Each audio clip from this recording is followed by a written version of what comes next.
itu beracun, gula rafinasi berbahaya, gula rafinasi itu bisa merusak kesehatan.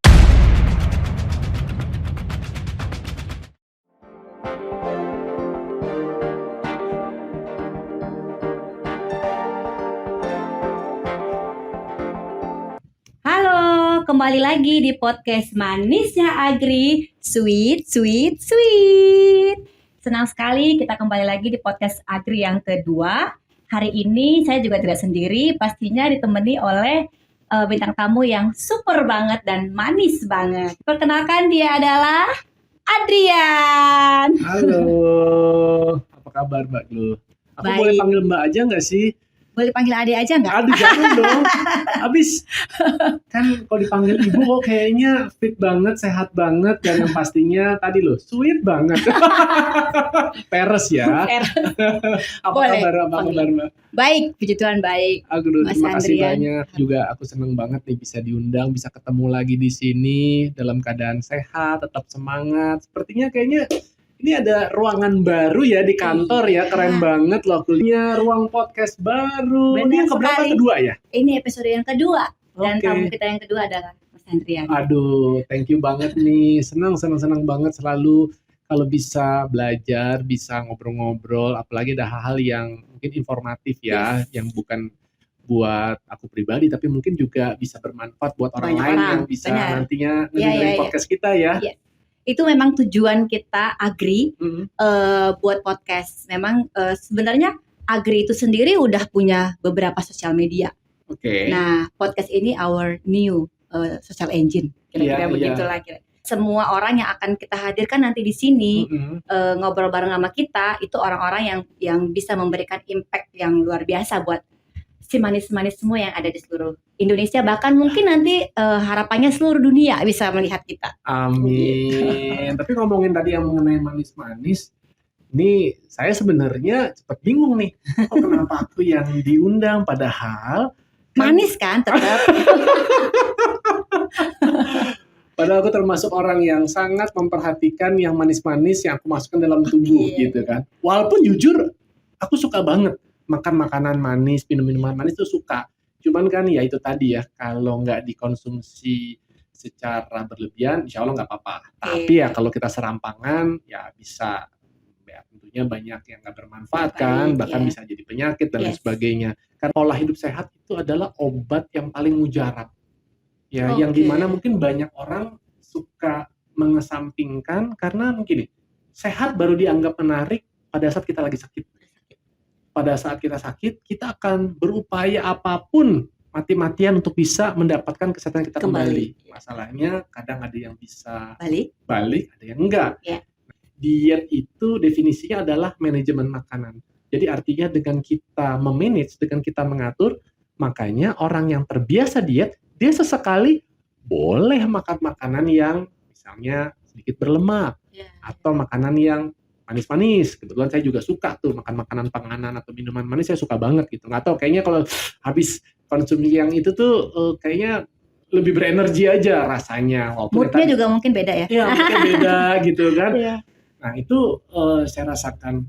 Jadi dengan itu makanya saya juga senang gitu pada saat ketemu banyak orang, kita sebaiknya ya menjalankan kehidupan yang wajar-wajar aja. Karena segala sesuatu yang berlebihan rasanya nggak baik. Yap, Termasuk betul. juga tadi mungkin diet yang terlalu berlebihan, ya kan, terlalu ketat gitu ya.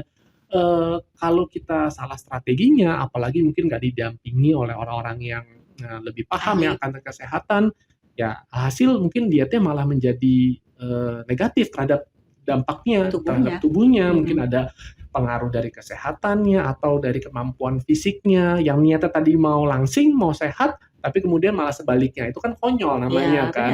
benar. Tapi karena saran diundang sini aku penasaran juga gitu loh.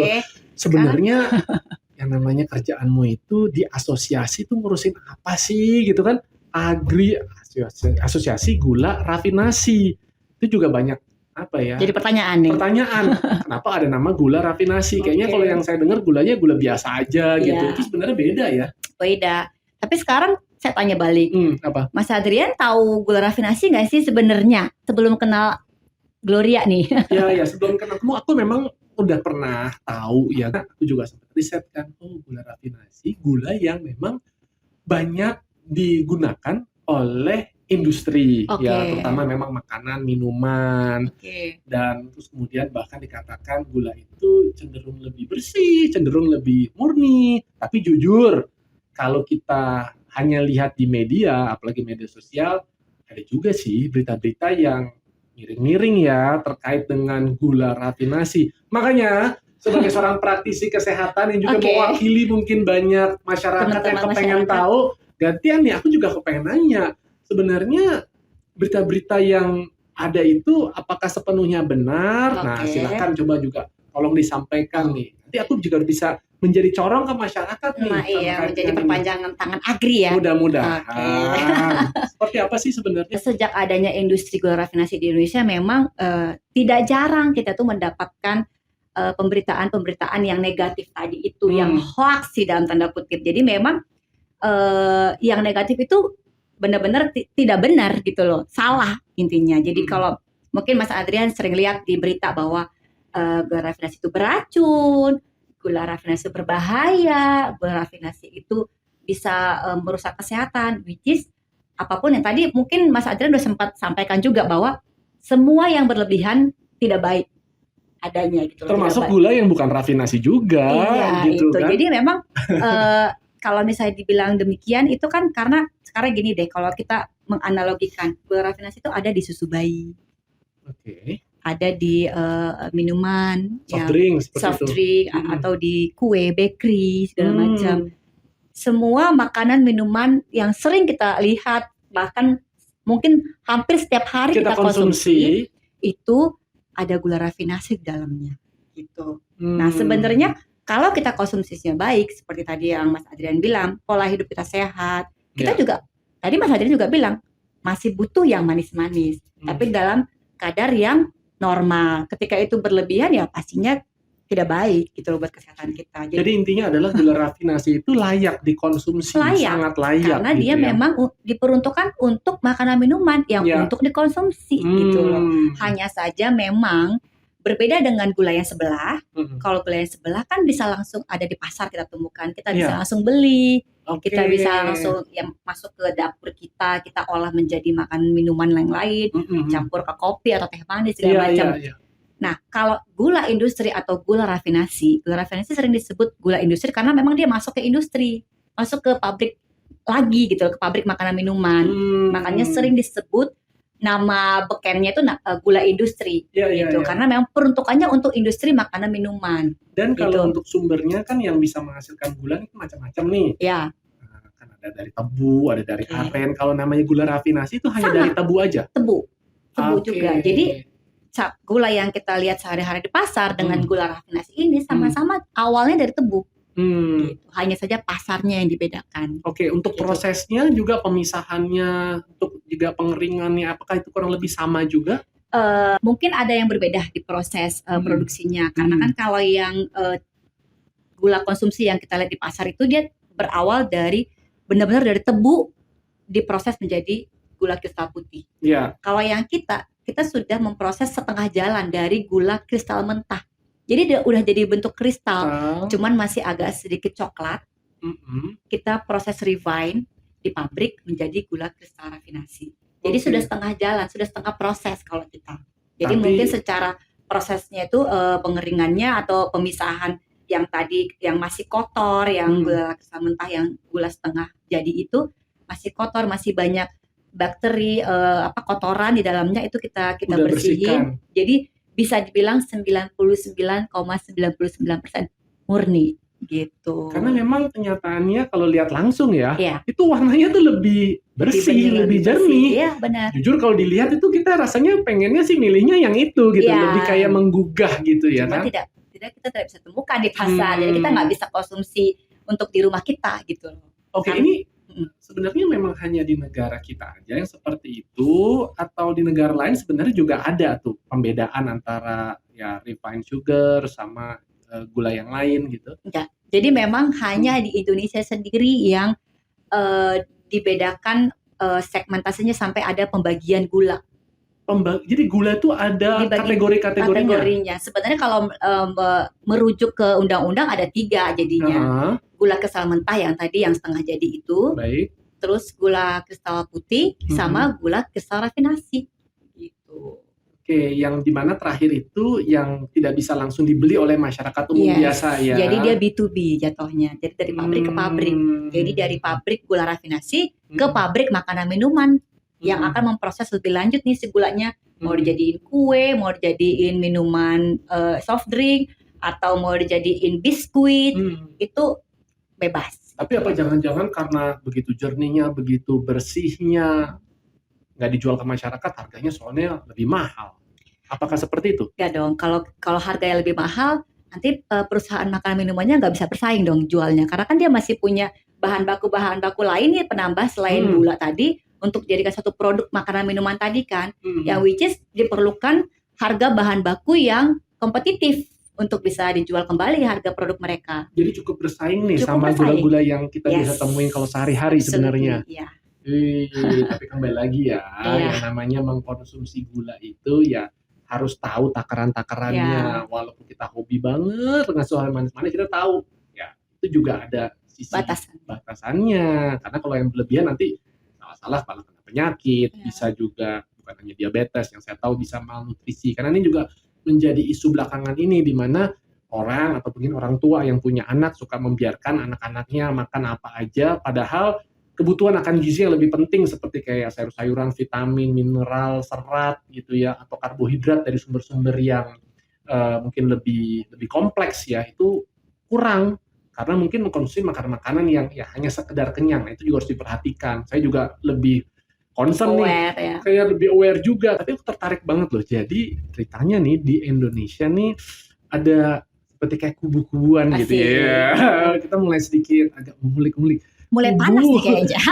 Kubu yang gula yang mungkin sebanyak dari kita nih lebih tahu, lebih paham atau bahkan sehari-hari mengkonsumsinya, tapi juga tadi ada gula rafinasi yang sebenarnya tanpa kita sadari kita konsumsi juga hari-hari, cuman mungkin tidak terekspos aja. Ibaratnya dia lebih nggak ditulis di situ gula rafinasi, tapi gula sekian persen gitu loh, bukan ditulis gula rafinasi, enggak. Hanya gula, atau kalau misalnya produknya itu yang pakai bahasa Inggris sugar ya. Oke, hanya itu aja ya. Refined sugar ya. Nah itu tadi kan saya tertarik ya. Kenapa hanya ada di Indonesia? Sebenarnya apa sih yang terjadi di negara kita ini? Nggak terjadi apa-apa sih sebenarnya. Tapi kan memang begini, kita kan punya Indonesia itu dulu-dulunya waktu kita masih zaman penjajahan Belanda, kita itu merupakan eksportir terbesar di dunia untuk gula. Kita eksportir? Yes.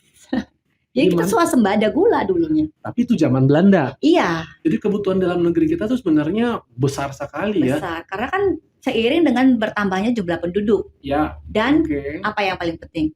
Gaya hidup. Kita kan sudah sekarang tiap hari di mana nongkrongnya? Kafe kan. Kalau meeting di mana? Kafe. Pakai minum apa? Ya, kopi kan. Biasanya kopi teman-temannya pasti ada susunya, atau kadang mungkin ada sirupnya, tamulannya ya kan. Ada apa di dalamnya? Gula. Gula rafinasi itu ya. Pada saat begitu kan kita pasti mengkonsumsi yang namanya manis-manis. Either itu yang kita pakai gula konsumsi yang di rumah tangga, misalnya kocok sendiri, atau produk jadi nih. Benar. Kayak misalnya yang soft drink tadi dalam bentuk kalengan ya, segala macam yang sudah dalam bentuk industrial. Iya. Gitu. Itu ada gulanya juga. Emang otomatis memang gaya hidup kita dan bertambahnya penduduk itu memang membuat kebutuhan akan gula ini tuh setiap tahun meningkat. Gitu. Setiap tahun dipastikan meningkat. Jadi memang dan sementara produksi gula dalam negeri yang kita punya lahan sekian hektar itu nggak memenuhi ya. Tidak memenuhi, nggak catch-up gitu loh. Ya mungkin ada revitalisasi pabrik misalkan. Pabrik lama direvitalisasi oleh pemerintah. Tapi nggak catch-up juga. Ini mungkin pertumbuhannya sekian persen. Sementara ini pertumbuhannya cuma sedikit. Jadi tetap gapnya semakin tahun bukannya semakin kecil. Tetap jadi gapnya makin besar setiap tahunnya. Jadi tapi otomatis loh, Indonesia ini kan negara yang cukup kaya. Oke, memang kita banyak pulaunya. Tapi kan kita kayaknya masih banyak deh lahan-lahan di luar. Ya kalau Jawa mungkin padat lah ya. Kayak misalnya di Kalimantan, daerah Indonesia Timur, emang nggak bisa ditanemin tebu gitu banyak-banyak di sana? Bisa aja, tapi membutuhkan dana yang cukup luar biasa karena memang tebu ini tuh tidak suitable untuk segala jenis lahan gitu loh. Oh gitu. Memang dia paling cocok itu di lahan seperti kayak di Jawa, Mm-mm. sama kalau di Sumatera tuh kayak di Lampung. Kalau Oke. udah mulai Riau, Hmm. Jambi itu udah kurang cocok karena gambut gitu. Hmm. Memang perlakuannya beda lah kalau dibanding tanaman-tanaman lain kayak misalnya kelapa sawit. Iya. Apa sih yang kita suka tanam di Indonesia itu kan banyak banget kita punya tanaman plantationnya. Jadi memang mau nggak mau dan kita tahu sendiri Jawa sendiri kan makin lama lahannya makin sedikit kan yang bisa kita olah untuk dijadikan sebagai lahan perkebunan gitu. Jadi ya sementara kita masyarakat bertambah terus penduduknya, konsumsi juga terus meningkat. Dulu mungkin kita ketemu minuman kaleng jarang deh dulu ya, zaman kita Sekarang kecil. apa-apa udah dikalengin Nah, ya. iya makanya. Dan itu semua pakai apa? Aduh, itu loh es krim loh. Aku tuh paling susah, godaan terbesar itu adalah kalau ngeliat es krim. Emang suka banget. Okay. Ya es krim pastilah ya ada susu, ada gulanya, itu udah jadi rahasia umum gitu kan. Gak mungkin nggak manis ya? Nah, iya es krim gitu loh ya kan. Mau yang agak-agak nggak terlalu manis kayak contoh green tea aja pasti tetap ada kandungan gulanya. Umumnya kan seperti itu. Tapi juga banyak orang bilang, tapi Adrian bisa tetap langsing. Nah, gimana tuh coba? Ya, tadi ya pola hidup sehat. Jadi kalau saya sadar, saya ini misalnya pengen makan atau minum yang seperti itu, ya tentu saya harus tahu konsekuensinya apa. Misalnya saya harus segera bakar, atau besok mungkin saya puasa lebih banyak. Dan tadi saya udah bilang di awal, obat yang paling mujarab menurut saya adalah pola hidup sehat.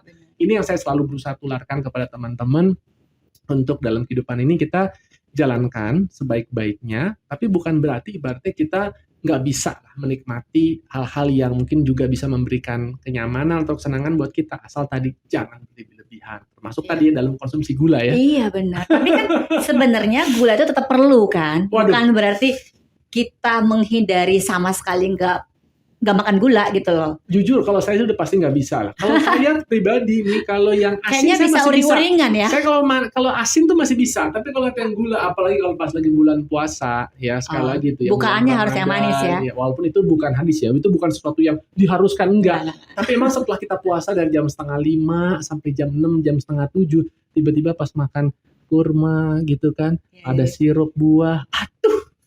Itu kok rasanya langsung mata cereng lagi, langsung semangat lagi gitu kan. Benar. Tapi juga gak boleh kebanyakan. Pada saat kebanyakan, yang ada pas mau salat tarawih, ngantuk.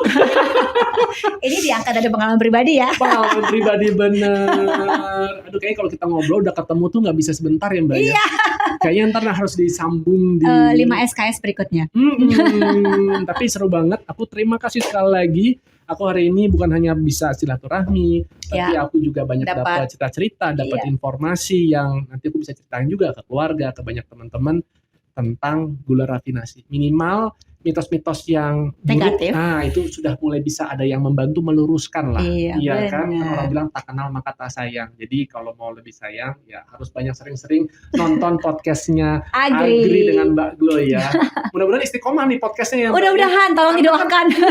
Ini kan informasi ini kan terus pastilah ada hal-hal baru. Ada banyak PR yang mesti kita kerjakan pelan-pelan. Memang kita ya goalnya kan ke situ ya. Bagaimana orang itu bisa lebih mengenal. Selain mengenal agrinya, mengenal juga gula rafinasinya, mengenal juga industrinya, mengenal juga anggota-anggota agri, dan mengenal informasi yang sebenarnya apa sih gula itu sendiri gitu loh. Kalau selama ini kan yang disebarluaskan di media itu kan mostly gak bener gitu loh. Banyak sekali lah hal-hal yang perlu kita luruskan sebenarnya. Tapi kita caranya dengan santai seperti ini, berdiskusi. Jadi dia coba si manis-manis yang ada di seluruh Indonesia itu tidak hanya tahu tentang gula rafinasi, tapi mungkin kayak Mas Adrian datang sekarang berbicara tentang kesehatan, pola hidup sehat, gaya hidup sehat, pola makan yang seimbang segala macam. Itu juga bisa ditambahkan sebagai bonus kepada pendengar-pendengarnya Manisnya Agri, gitulah kira-kira. Waduh, terima kasih banyak loh Mbak. Sama-sama. Mudah-mudahan pokoknya acaranya ini bisa terus berjalan, masyarakat juga lebih terinformasi, dan saya kepengen nanti bisa ngobrol-ngobrol lagi, berbagi yang lain. Tadi kan baru episode pertama tuh masih ngomongin tentang pola dietnya ya, nanti pola latihan dan pola istirahat dan lain sebagainya. Aduh, pokoknya nanti kita Ada akan ngobrol lagi nih lanjutannya guys. Iya. Tapi tadi tuh keren loh tagline-nya apa sih tadi tuh si sweet itu? Gimana sih? Manisnya Agri, sweet, sweet, sweet. Nanti Oke. kita Boleh dong nanti kita tutup tutup dengan bareng-bareng ya. bareng-bareng ya, dengan paling manis ya Manis, gayanya manis, maksudnya. sweet, sweet. Oke, Iya. siap. Walaupun sebenarnya sekarang udah manis. Ya. Karena memang syaratnya SNK-nya itu berlaku kalau untuk masuk ke ruang podcast ini harus manis. Oh. Jadi itu syarat nomor 1. Jadi Anda beruntung masuk ke ruangan ini walaupun ini cuma berapa doang, tapi syarat utamanya adalah harus manis. Oke. Itu syarat utama, centang baru syarat kedua baru dilihat, ketiga dan selanjutnya baru bisa dilihat. Dises dulu ya. Iya. Oke, thank you. Baiklah, kalau gitu terima kasih Mas Hadrian sudah Terima kasih, datang, Mbak. meluangkan waktunya untuk bertemu di podcast Manisnya Agri ini. Mudah-mudahan semua informasi dan edukasi yang sudah kita coba sebarkan melalui podcast Manisnya Agri ini bisa dicerna dengan baik oleh manis-manisnya Agri yang ada di seluruh Indonesia, juga bisa bermanfaat sehingga apa yang sudah kita rencanakan, apa yang sudah kita upayakan ini bisa mendatangkan kebaikan bagi banyak orang. Kita tutup podcast Agri yang episode kedua ini. Semoga semuanya kita selalu sehat. Sampai ketemu lagi di podcast Manisnya Agri. Sweet, sweet, sweet. Bye-bye.